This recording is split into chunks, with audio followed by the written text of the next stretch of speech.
नमस्कार, अस्सलाम वालेकुम नाज़रीन। पल पल न्यूज के न्यूज रूम से मैं हूं आपके साथ नदीम अकरम। हिजाब पर आज 8वें दिन भी दलीलें जो हैं वो मुस्लिम पक्षकारों की तरफ से रखी गई और मुस्लिम पक्षकारों की अब सुप्रीम कोर्ट में दलीलें जो हैं वो पूरी हो चुकी हैं।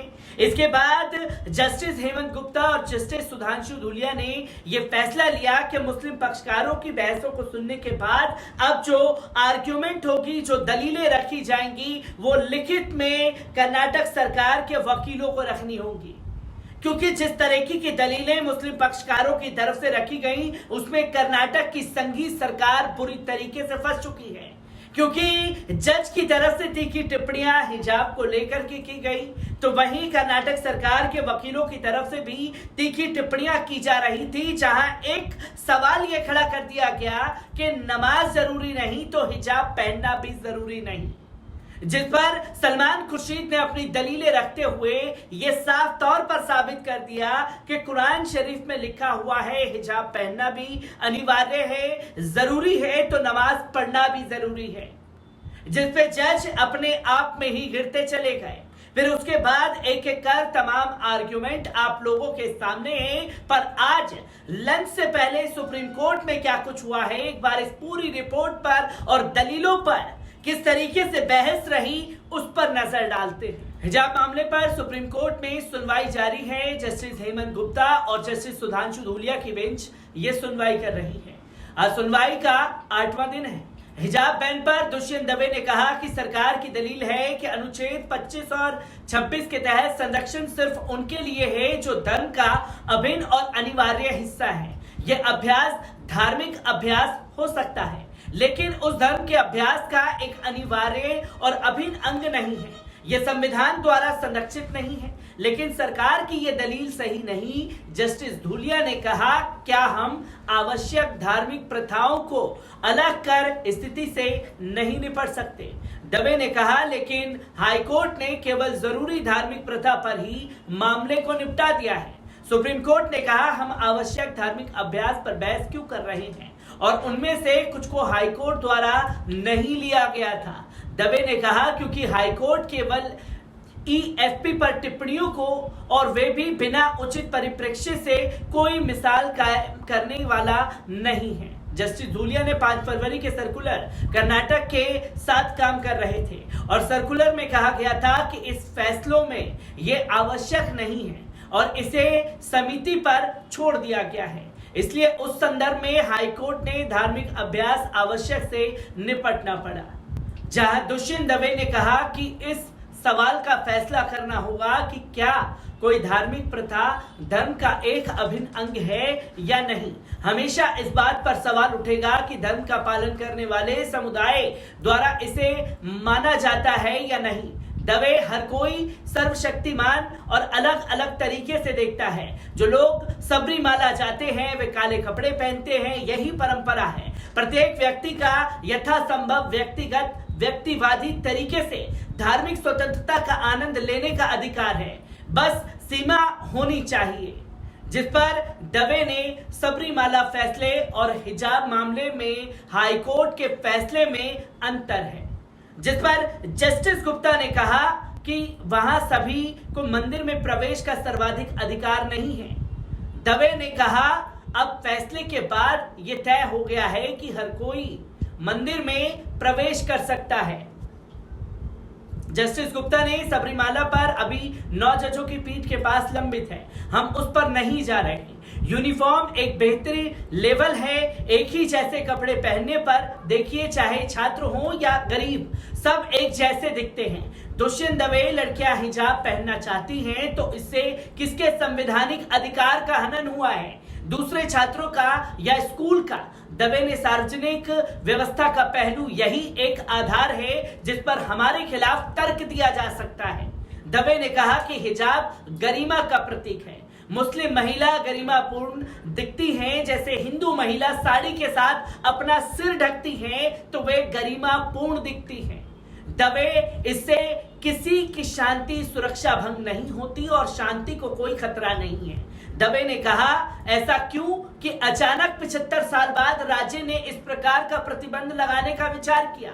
इसके लिए राज्य के पास कोई न्याय संगत कारण या औचित्य नहीं था या चौंकाने वाला फैसला था। दवे ने बुली बाई सुली डील्स का हवाला भी दिया। दवे ने उन ऐप्स को देखिए जिनके माध्यम से वर्चुअल स्पेस से बड़ी संख्या में मुस्लिम महिलाओं को बिक्री के लिए रखा गया था। ऐसा क्यों हुआ है?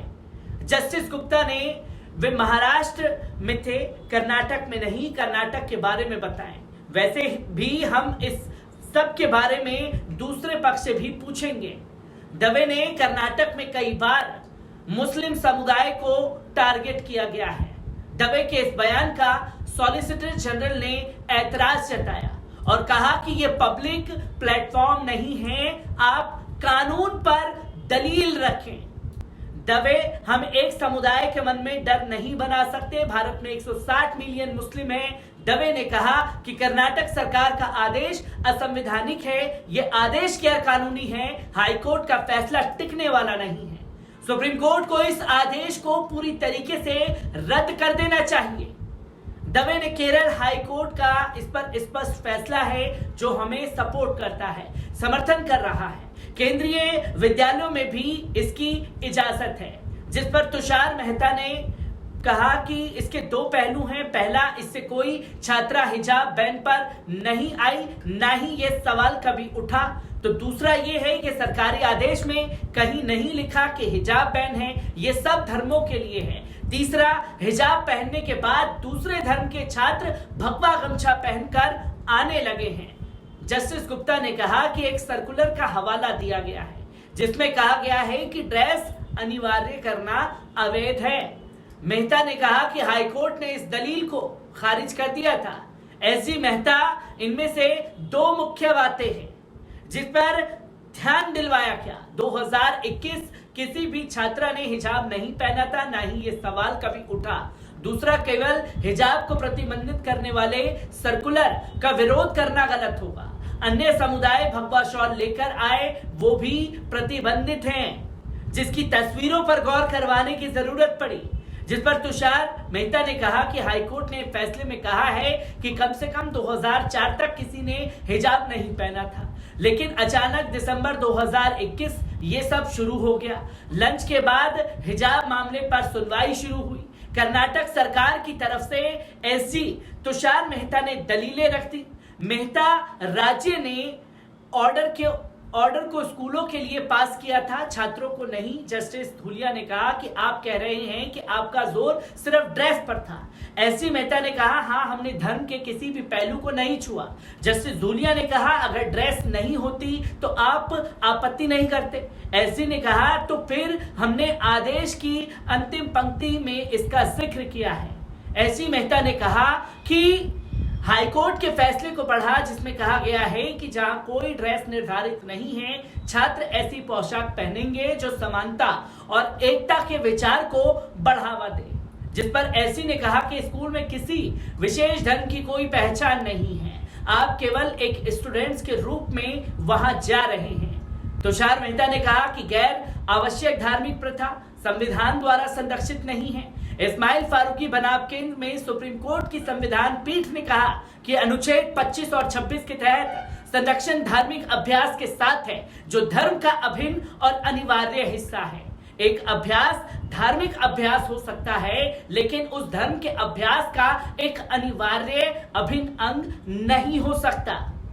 यह संविधान द्वारा संरक्षित नहीं है। तुषार ओमा, अभ्यास इतना आवश्यक होना चाहिए जैसे सिखों के लिए कड़ा, पगड़ी आदि के मामले में। आप दुनिया के किसी भी हिस्से में उनके बिना एक सिख के बारे में नहीं सोच सकते। तुषार मेहता ने कहा कि याचिकाकर्ताओं द्वारा इस बात का कोई दावा नहीं किया गया था कि यह प्रथा धर्म के साथ ही शुरू हुई थी। अभ्यास को धर्म के साथ सहअस्तित्व के रूप में दिखाया जाना चाहिए। सॉलिसिटर जनरल ने तांडव की मिसाल आनंद मार्गियों के दावे वाले मामले को अद्भुत करते हुए कही।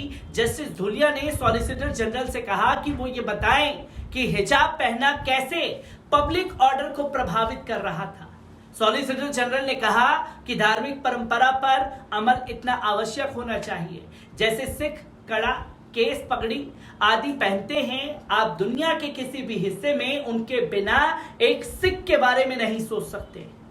तुषार मेहता ने कहा कि ऐसी याचिकाकर्ताओं द्वारा कोई दावा नहीं किया गया है कि हिजाब पहनना अनादि काल से एक प्रथा है। क्या यह इतना मजबूर है कि अगर इसे नहीं पहना जाता है तो उन्हें धर्म से बाहर कर दिया जाएगा? एसजी ने कहा कि उन्हें यह देखना होगा कि प्रथा आवश्यक धार्मिक हिस्सों के लिए भी सभी परीक्षण को पूरा करती है। जस्टिस धूलिया ने कहा, कौन तय करता है कि जरूरी प्रथा क्या है? सुप्रीम कोर्ट ये संदेह से परे साबित होना चाहिए कि हिजाब पहनना सार्वजनिक व्यवस्था, सार्वजनिक स्वास्थ्य या नैतिकता के लिए खतरा है। तुषार मेहता ने कहा कि मान लीजिए आनंद मार्गी सड़क पर तांडव नृत्य करते हुए जुलूस निकालते हैं तो वो इसे एक आवश्यक धर्म अभ्यास नहीं कह सकते। जस्टिस धूलिया ने कहा, लेकिन क्या यह प्रासंगिक मामला उस श्रेणी में आता है जिसके बारे में आप पॉइंट ऑफ व्यू रख रहे हैं? मेहता ने कहा, अगर मैं सड़क पर आकर कहता हूं कि सार्वजनिक रूप से पीना और डांस करना मेरे धर्म का हिस्सा है, कोई कहेगा कि यह सार्वजनिक व्यवस्था और नैतिकता के खिलाफ है, मुझे स्थानीय अधिकारियों द्वारा रोका जाए, कौन तय करेगा?